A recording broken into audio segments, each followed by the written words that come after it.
Auto-entrepreneur ou société? C'est la question que se posent tous les entrepreneurs avant de se lancer. Et pour cause, le choix de votre statut impacte vos cotisations, vos impôts et même votre protection sociale. On parle souvent de la simplicité de l'auto-entreprise, mais est-ce vraiment le bon statut pour vous? Ou la société est-elle un meilleur choix? Bonjour à tous, c'est Kelly d'Indy et aujourd'hui on compare en détail l'auto-entreprise et la société unipersonnelle, comme la SASU ou le URL. Au programme, les différences clés entre les deux types d'entreprises, notamment au niveau du régime fiscal et du régime social, et surtout lequel est le plus adapté pour votre activité. Allez, c'est parti! Qu'est-ce qu'une auto-entreprise? L'auto-entreprise ou la micro-entreprise, c'est la même chose, c'est le statut préféré des indépendants pour sa simplicité. Concrètement, c'est une entreprise individuelle avec un régime fiscal et social ultra simplifié. Aucune personnalité juridique n'est créée. Cela signifie que vous et votre entreprise ne formez qu'une seule et même entité aux yeux de la loi. Ensuite, les formalités de création sont extrêmement rapides, peu coûteuses et votre comptabilité est simplifiée. Enfin, l'auto-entreprise est soumise par défaut à l'impôt sur le revenu, IR.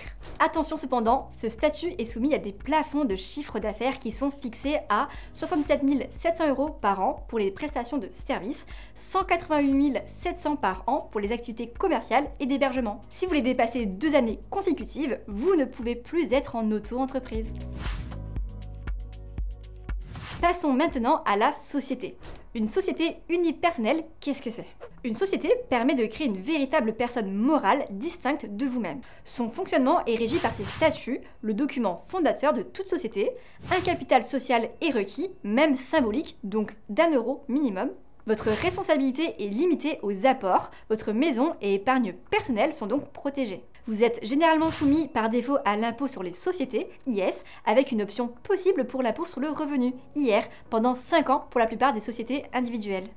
Parmi les sociétés les plus populaires, nous retrouvons la SASU, Société par action simplifiée unipersonnelle, et le URL, Entreprise unipersonnelle à responsabilité limitée.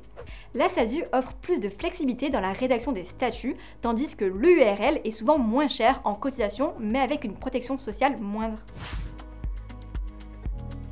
Maintenant que ces bases sont posées, entrons dans le vif du sujet en comparant les régimes fiscaux et sociaux de l'auto-entreprise et de la société. Comment sont imposés l'auto-entrepreneur et la société unipersonnelle?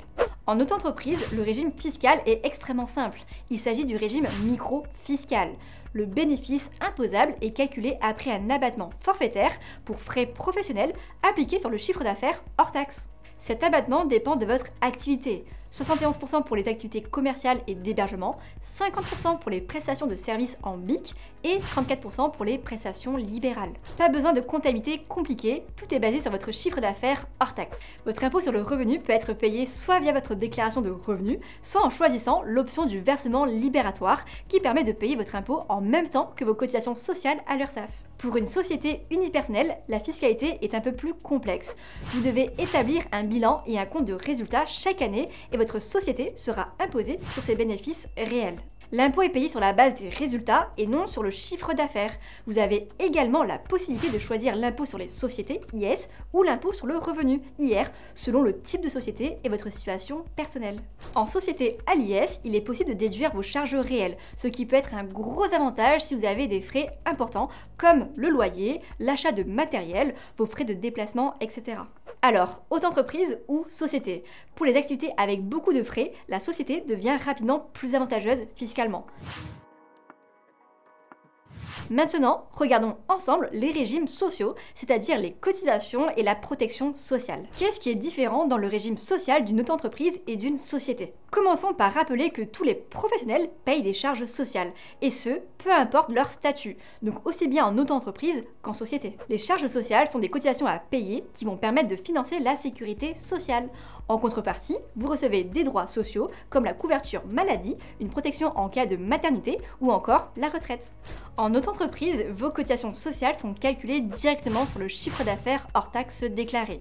Le taux est fixé en 2025 à 12,3% pour les achats et les reventes de marchandises, à 24,6% pour les prestations de services en BNC, et il passera à 26,1% en 2026, ou encore à 21,2% pour les prestations de services commerciales et artisanales en BIC. Cela inclut la retraite, la maladie et la famille, mais la couverture sociale est moins étendue que celle d'un salarié. Les cotisations sociales sont donc proportionnelles à votre chiffre d'affaires. Il est important de savoir que si vous n'avez pas de chiffre d'affaires, alors vous n'avez pas de cotisation et donc de protection. Mais la déclaration du chiffre d'affaires doit quand même être réalisée. En société, le dirigeant paye des charges sociales sur sa rémunération. Et attention, c'est là toute la différence. Parce que contrairement à l'auto-entreprise, où les cotisations dépendent du chiffre d'affaires, ici, elles sont calculées sur le salaire que vous versez en tant que dirigeant, c'est-à-dire sur votre rémunération. C'est pour cela qu'il ne faut pas simplement comparer les pourcentages entre les charges sociales en auto-entreprise et en société. Ce n'est pas la même base de calcul. Maintenant, selon le statut de la société et le rôle du dirigeant, on distingue deux grands cas.